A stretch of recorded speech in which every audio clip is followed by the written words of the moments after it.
December 1942. The Dawn Steppe. Temperatures below -20. 300,000 German soldiers occupy a pocket around Stalingrad. They have been surrounded for 7 weeks. Every day, transport aircraft attempt to land inside the ring. Every day, most turn back. Outside the pocket, a rescue force assembles. Field Marshal Erich von Manstein commands Army Group Dawn. His mission is singular: break through to the 6th Army and restore the front. He selects his best available unit, the 6th Panzer Division, fresh from France. Manning levels above 80% of authorized strength, a number almost no other division on the Eastern Front can match. The plan exists. The units exist. The will exists. And none of it matters. Because inside the pocket, General Friedrich Paulus receives Manstein's request to prepare a breakout. He replies with a single operational assessment. The available fuel reserves permit movement of 30 kilometers. Not 30 kilometers per day, 30 kilometers total. The distance to the nearest rescue column is 48 kilometers, in a straight line, across contested ground, against 2 Soviet armies. 30 is less than 1/3 of the actual distance required. This is not a story about a rescue that failed. It is an autopsy. The patient was dead before the surgeon arrived. 7 weeks of encirclement. 7 weeks of an airlift that never delivered what was promised. Every day below the minimum supply threshold drained fuel, ammunition, food, and operational capacity from the 6th Army. By the time Manstein's tanks rolled forward on December 12th, the arithmetic had already rendered its verdict. The question is not why the rescue failed. The question is why anyone believed it could succeed. And the answer requires examining every assumption, every promise, and every number that led to this point.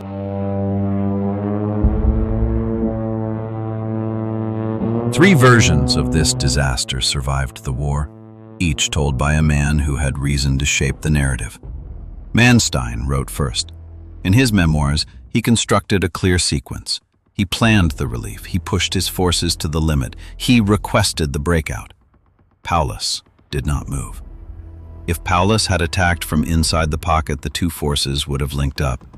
Stalingrad could have been saved. The implication is direct. The failure belongs to the man inside the ring. Paulus offered a different account. He could not order a breakout of that magnitude without Hitler's authorization. Hitler refused. The Führer demanded the 6th Army hold its positions. Paulus followed orders. The failure belongs to the man in the wolf's lair. Hitler's position, reconstructed from staff records, rested on a third pillar. Reich Marshal Goring had personally guaranteed that the Luftwaffe could deliver 500 tons of supplies per day to the pocket. 500 tons was the calculated minimum to sustain the army. If the airlift worked, the 6th Army could hold indefinitely. There was no need to abandon Stalingrad. The failure, by this logic, belongs to the man who made the promise. 3 narratives, 3 guilty parties. Each account contains elements of truth. None of them is complete. The complete picture is more uncomfortable than any of the 3. Because the complete picture does not offer a single villain. It offers a system, a chain of decisions, each one rational in isolation, each one dependent on assumptions that were already failing when they were made. But before the system can be examined, one question must be addressed first. The strongest unit available was placed at the tip of the spear. It had men, it had tanks, it had momentum. So what stopped it?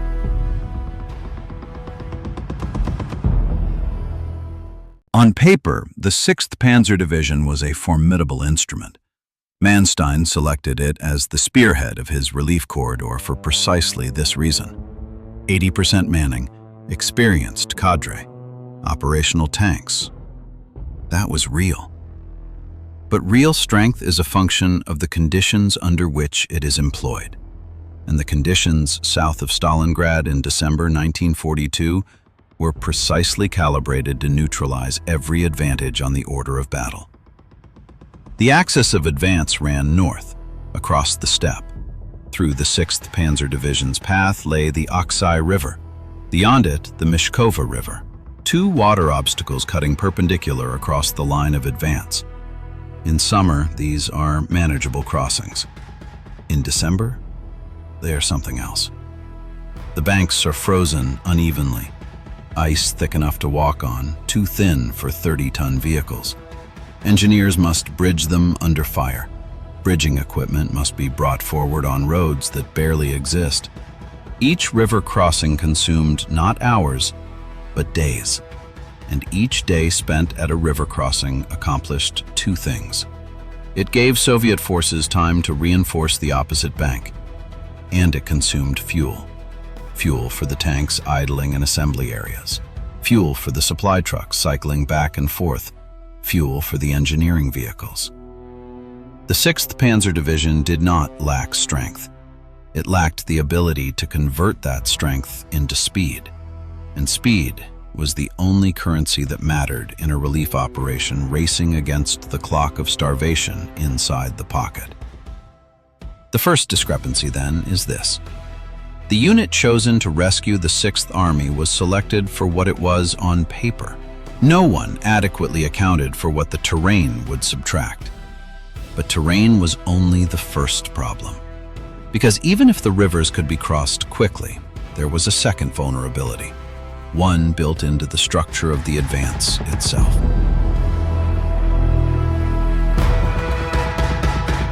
A relief corridor is not a road. It is a narrow penetration into enemy-held territory, and every kilometer of penetration extends two flanks, one left, one right, that must be protected against counterattack. The 57th Panzer Corps pushed north. Its frontage narrowed to the width of the spearhead. Behind it, the flanks stretched back toward the start line. Those flanks were secured by Romanian formations, units that had already been broken once during Operation Uranus, units that lacked anti-tank weapons in sufficient quantity, units that, by the assessment of German operational staff, did not constitute a reliable security element. This created a structural problem that no amount of tactical skill could resolve.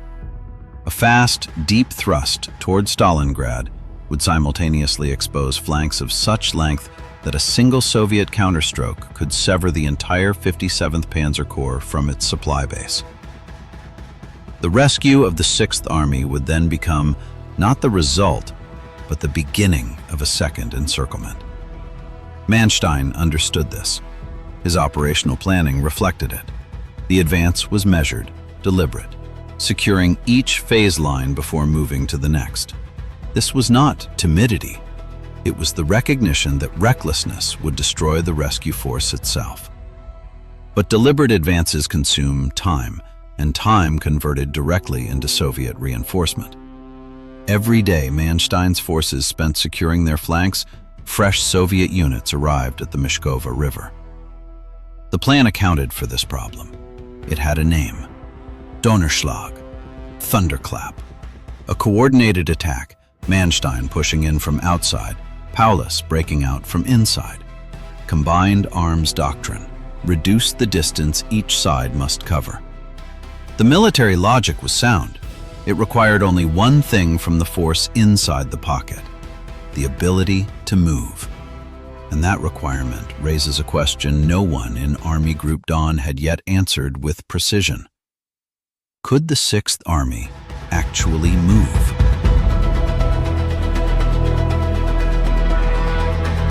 The answer to that question was hiding in plain sight. It had been hiding since November. Reichsmarshal Goring had assured the Führer's headquarters that the Luftwaffe could deliver 500 tons of supplies per day to the encircled 6th Army. 500 tons was the minimum calculated requirement. Food, ammunition, fuel, medical supplies. 500 tons kept the Army functional. Anything less initiated a countdown.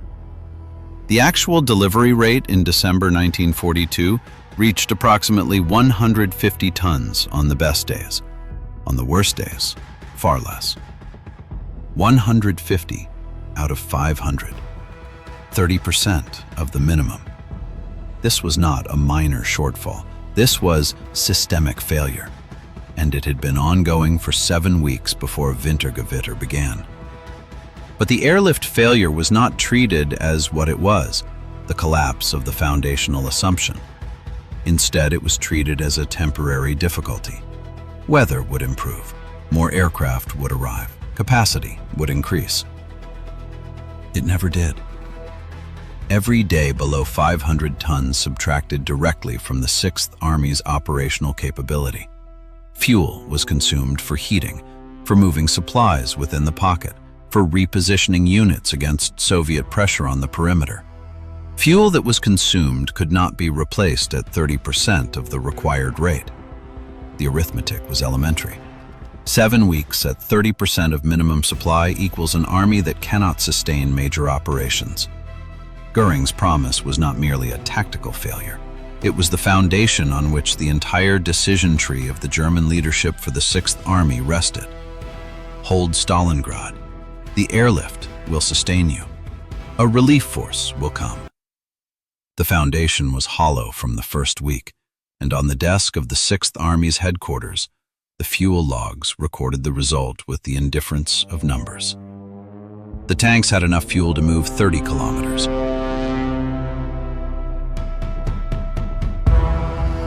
General Friedrich Paulus responded to Manstein's request for a breakout attempt with a report whose cold precision summarized the entire dilemma of the encircled 6th Army. The available fuel reserves permit movement of 30 kilometers. The 57th Panzer Corps, at its closest approach, stood 48 kilometers from the pocket's edge. 48 kilometers in a straight line. The actual combat distance, accounting for detours, obstacles, and Soviet defensive positions, was longer. 30 kilometers is not half of that distance. It is less than 1/3. A breakout on this fuel basis would not have brought a single complete unit out of the encirclement. It would have left formations stranded in open terrain between two enemy armies, without fuel, without the possibility of resupply, immobile, exposed. The 30-kilometer figure was not the result of poor planning or negligence.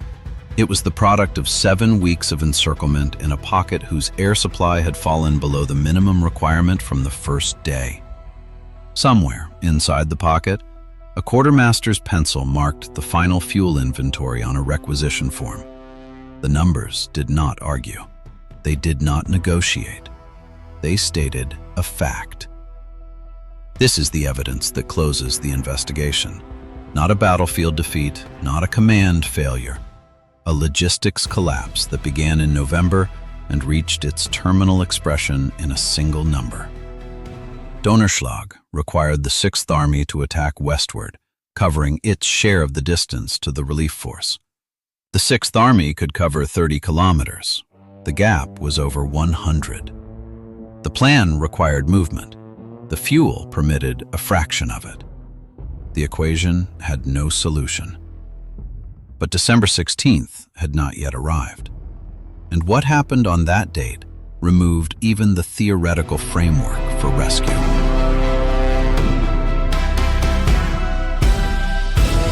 December 16th, 1942. The Soviet Operation Little Saturn struck north of the relief corridor. The Italian 8th Army, holding the sector northwest of Manstein's advance, collapsed under the assault. The front disintegrated across a width that exposed not just the flanks of the relief operation, but the supply lines of the entire Army Group Don.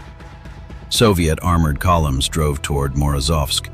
The railhead at Morozovsk supplied the relief force. Beyond Morozovsk lay Rostov. Rostov was the single supply artery connecting Army Group A in the Caucasus to the rest of the German front. The dominoes fell in sequence. The Italian 8th Army broke. The flank opened. Soviet forces poured through. The supply base for Wintergewitter came under direct threat, and beyond the supply base, the road to Rostov, the loss of which would trap not 300,000 men, but an entire army group. Manstein now faced a choice that was no longer a choice. Continue the relief operation with an exposed northern flank and a threatened supply line, or halt the advance, redirect forces to seal the breach, and abandon the 6th Army. From December 16th onward, this option was no longer an option. The final attempts on December 18th and 19th to push through to the Mishkova River line failed against reinforced Soviet positions. The will was present. The arithmetic was not. On December 23rd, Manstein ordered the attack suspended. On the night of December 24th, Christmas Eve, the relief force began its withdrawal to its starting positions. The 6th Army remained inside the pocket. No order to break out was given. No breakout was possible. The fuel that would have powered it had been consumed weeks earlier, 150 tons at a time, in a pocket that required 500.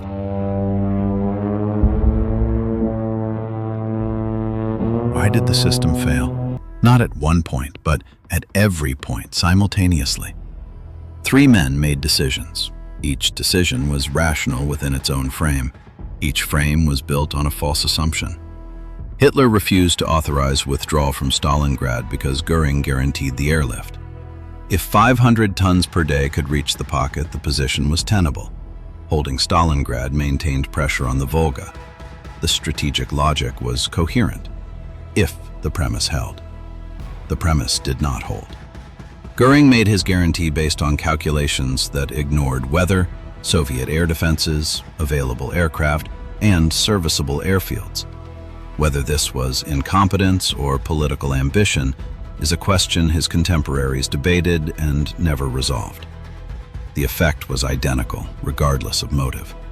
Paulus held his position because he was ordered to hold. He reported his fuel status accurately. He did not fabricate capability he did not possess. His 30-kilometer assessment was precise. But he also did not force the issue. He did not act without authorization. Manstein planned the relief with the forces available. He identified the risks. He understood the flank vulnerability. He requested the breakout. When the request produced the 30-kilometer answer, the operational picture was complete. All 3 accounts contain elements of truth. None is the full truth. The full truth is more uncomfortable than any single version. The 6th Army was not destroyed by one decision. It was destroyed by a system in which each node depended on information from other nodes, and every node was operating on data that had been invalidated weeks earlier. The airlift failed. The fuel disappeared. The combat power degraded. And the decision to hold was never revisited against the actual supply figures. The arithmetic of war had fixed the outcome in November.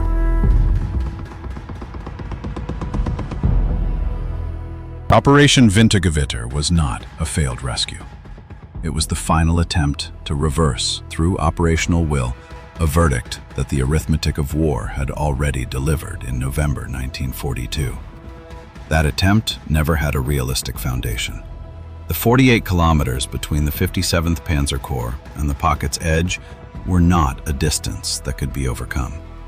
They were the visible expression of an invisible equation, an equation composed of tons of fuel, canisters of water, and weeks of inadequate resupply. No tank in the world could have solved it. The deeper distance was not physical. It was the gap between the actual condition of the 6th Army and the condition operationally necessary for a breakout. No relief force could bridge that gap. The fuel logs recorded it. The supply manifests confirmed it. The quartermaster reports quantified it. 30 kilometers of movement capability against a requirement that exceeded 100. Long before the first tank of Army Group Dawn rolled toward Stalingrad, the numbers had already spoken. They spoke in the language of tonnage shortfalls and consumption rates. They spoke without emotion, without politics, without loyalty to any command structure. 300,000 men waited for a rescue that the mathematics had already canceled. The case is closed. It was closed in November. Everything after was procedure.